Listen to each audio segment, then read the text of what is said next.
Hey everybody, how you doing?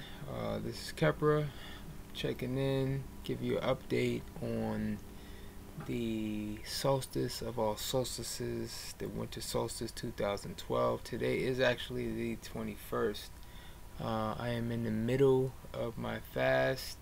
Today will mark, let's see, 13, 14, 15, 16, 17, 18, 19, 20, 21. So today is I just finished my ninth day. Um, well, to talk a little bit about the fast, I think like any fast, if you decide to do a fast, especially whether it's a long one or a short one, the main thing is to expect the ups and downs. You know, I get a lot of people.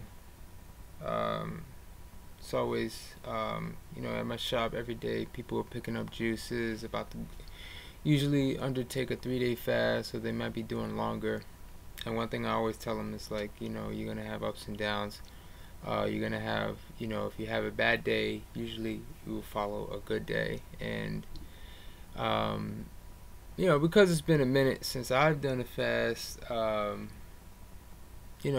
oftentimes I'll say things and not, and because I haven't been doing it for a minute, um, it's something that I'm just saying. I'm not really connected to what I'm saying because it's just been a minute. So um, I can certainly say these last 9 days have been a whirlwind. Today was actually a great day. The 2 days prior were actually very down days for me.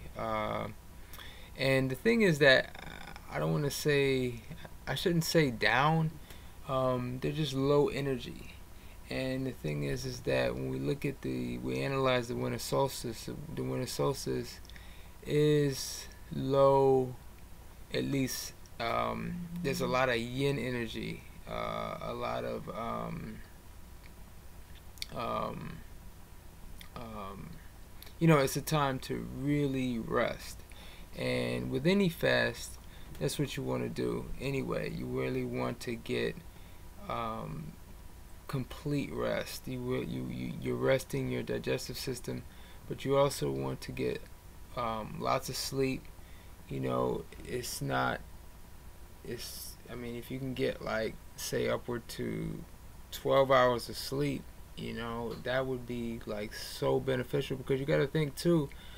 You know, as you're sleeping, you're first of all you're not. It's only helping your fast because you're not burning energy, you're not using energy, doing things. You're also, I mean, what better way to fast than to sleep?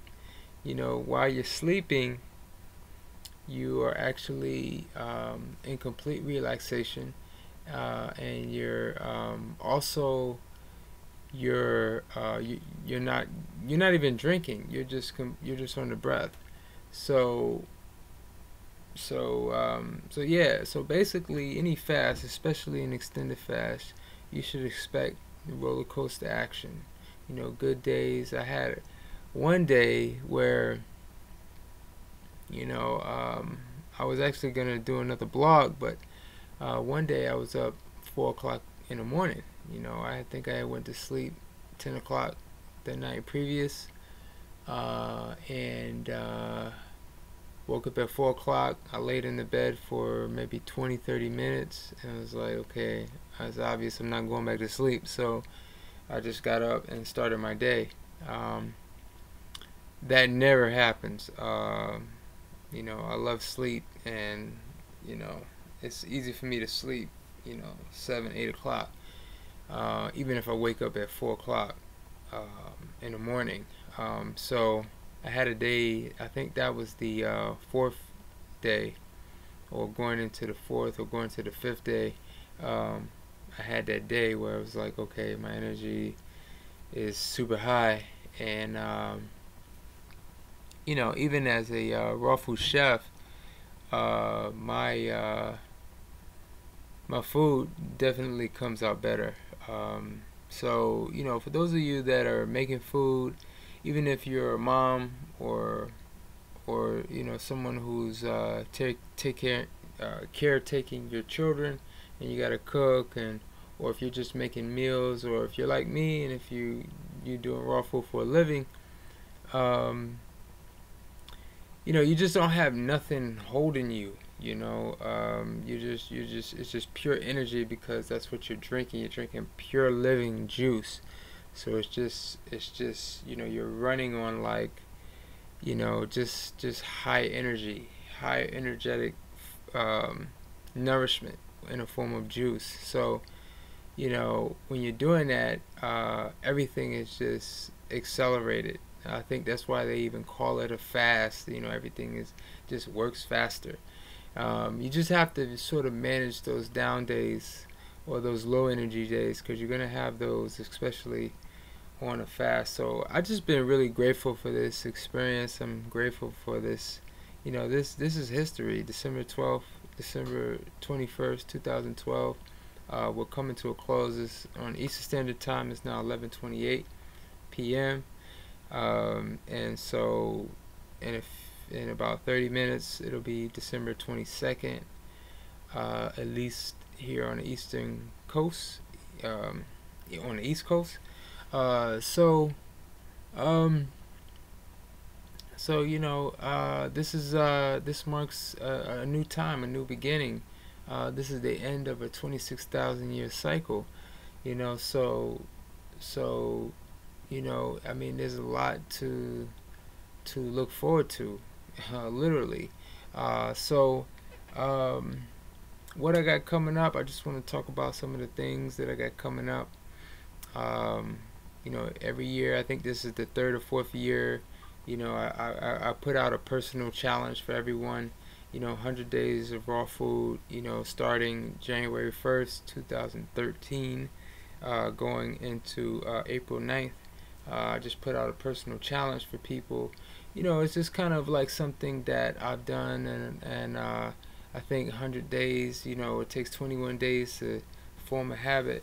So 100 days, if you could do it for 100 days, you can do it. You can do it forever. And then people have followed it, and have great results. People have done 100 days and said, I'm gonna. This is it. I've tried to do raw before. I always slip back. If I do 100 days, or after I've done this 100 days, then I only continue. I can do it. Because 100 days is enough time where you're going to probably encourage you're going to you're going to face probably most of your obstacles that you would face if you make this a permanent lifestyle. So you probably have, you're certainly going to have the cravings physically, but what I found, and with myself, and also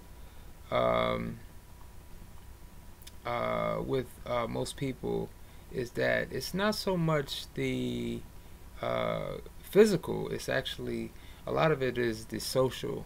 It's the peer pressure. It's the familiarity, the familiar uh, uh, situations that we have, with whether it be family, it be friends, it be just anything like that. And to really take this on as a lifestyle, you really have to, make a number of different commitments that most people are just not there. So really, that leads into the lecture that I'm giving this January 6th. Is the raw lifestyle for you? Because yeah, we can talk about raw foods and the benefits, and why it's great, but I mean, we gotta keep things in perspective. I mean, we live in a world that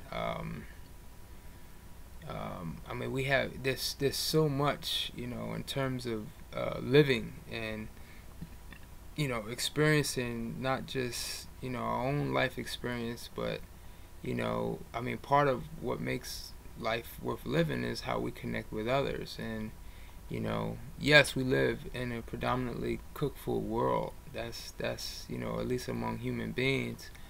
Um, but I'm not trying to live, you know. I know, you know. I take myself for example. I'm not trying to live, you know, on some compound, you know, where it's just like, oh, you know, if you don't eat raw, you're not welcome here, or if you know, I mean, I know some people personally that have done that, and again, that's great. To each his own. I mean, I certainly see the benefits of that, but I certainly can see that my purpose is to be amongst the masses, is to provide this type of service and to give people another option, a healthy option, you know, amidst the other ridiculous options that they have. So it's an honor to be in this position. Personally, I feel great to, you know, be able to do something that I feel that I was like designed to do, make food, but not just make food as in a chef, because I feel like if I was really destined to be just a chef, I would have went to chef school and went that whole route, and I would have learned how to cook all kinds of different foods. No, um, you know, the chef almost. I discovered I was a chef almost by accident. You know, I mean, the thing is, I was driven to live this lifestyle as a raw fooder, and you know, realized that, you know, part of my success on this journey was to become a raw food chef. You know, was to learn how to make these kinds of foods, and it's just been a great thing because, you know, as a raw food chef, you know, one thing that I say, or at least that I say to myself, is that, you know, if Mother Nature had to be a chef, and Mother Nature already is a chef. Let's just put that out there, that Mother Nature, you know, takes the elements of the earth.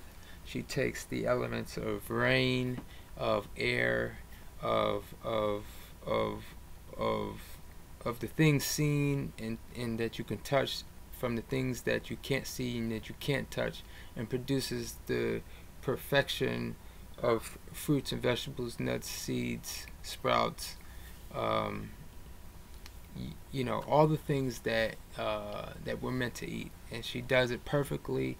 And the cooking time is, you know, she's using the sun, the moon, the stars, all these things to create the perfect creations that we can enjoy day in and day out. However, um, I feel that as a raw food chef, I'm just really following her lead in terms of um, being the God chef that I am. You know, I feel that I'm taking God's work, Mother Nature's work, and just taking it just one step further. You know, not applying any extra heat or damaging heat, I should say. You know, taking, you know, different herbs, spices, um, you know, taking the sea salt that we get from the ocean, taking the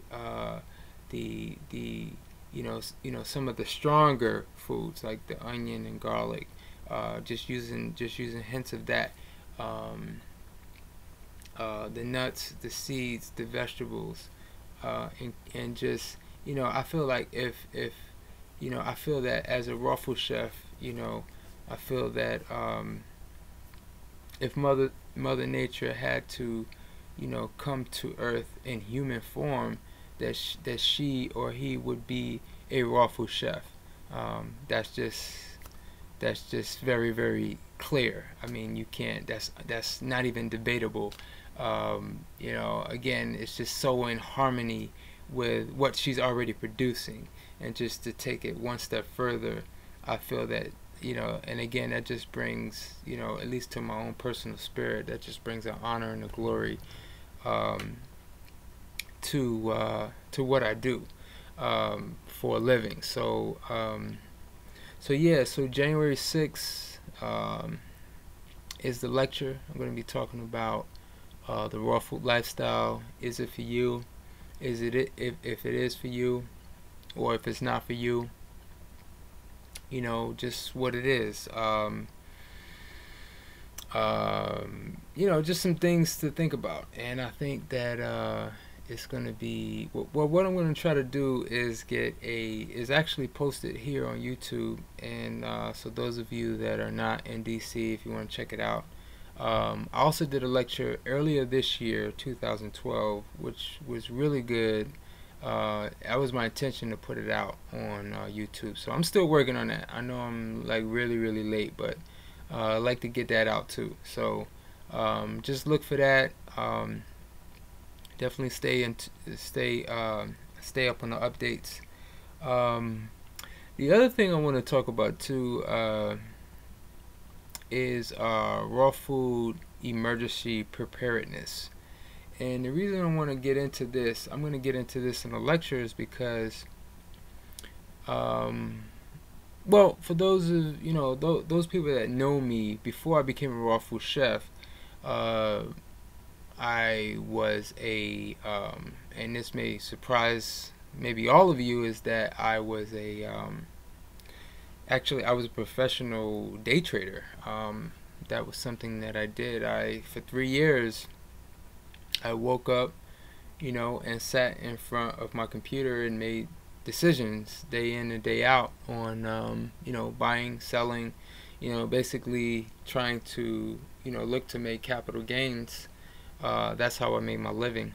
At that time, I was into raw foods, and I was living the lifestyle. But you know, and I started doing classes back then. But you know, certainly right now, you know, it's a lot different. But at the same time, I still haven't lost the I'm still in tune for the most part, not in the same way I was, of course, but I still pay attention to the financial markets. I still pretty much up on, at least as a passive observer.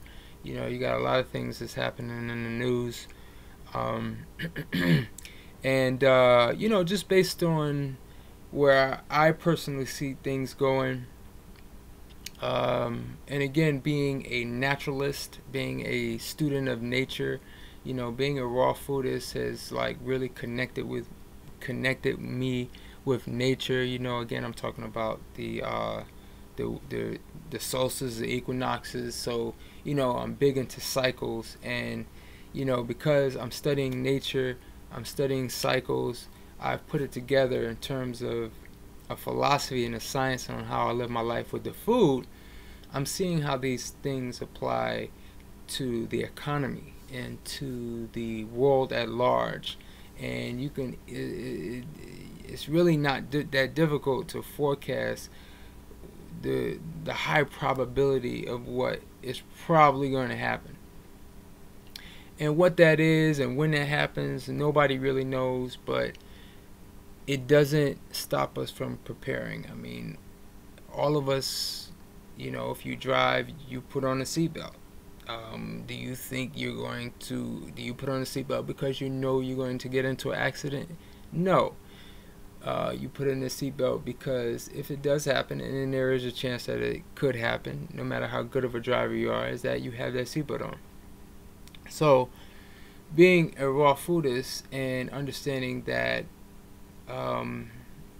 that, you know, potentially seeing where things are going, is going to be very important to be prepared for just whatever. And the thing is that, you know, especially if you live in a city, I live in a city. I live in Washington D.C. I'm in the belly of the beast, so to speak, and I don't have. Yeah, I have a few fruit trees. I have baby fruit trees out back. I mean, they're nowhere near close to maturity. They're not producing enough food to feed me and my family. So, I'm just like everybody else. I'm in the same boat where, I'm dependent upon um, a stable situation where, where, um, basically, long as things are stable, then food can get transported here, almost on a daily basis. That's what we depend on. We depend on the farms around the world. A lot of the organic produce I'm getting, we're getting hemp seeds from Canada, we're getting seaweed from Asia, we're getting stuff from Europe, Mexico, California, Florida. Um, I mean, it's all coming from everywhere, and it's only because everything is pretty stable economically. Things are stable politically. That could change, and if that were to change, who's to say that we would be able to get those same foods that we as raw fooders could get in the same way? I mean, it would be really insane to think that that could maintain itself when if we had a crisis, if we had a war, if we had someone decide to attack. So the thing is that how do you prepare? What are the steps you can take now to prepare for tomorrow if things were to really go down? So I'm going to really get into that as well in my lecture, and I don't want to give too many things away now, but it's just some things to think about. So I think I will end things there. I will, if I deem necessary, I will post another update um, to my fast. I'm definitely going to go through until the 25th when the solstice is over, and then just take it day by day after that. Today, again, I felt really good. I had no desire to really eat.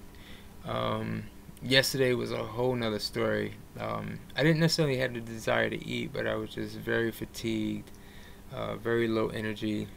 I did get a lot of rest, so that naturally, um, I had a great day today. So I want to thank y'all for tuning in. Please, post your comments, your questions, and check out my website.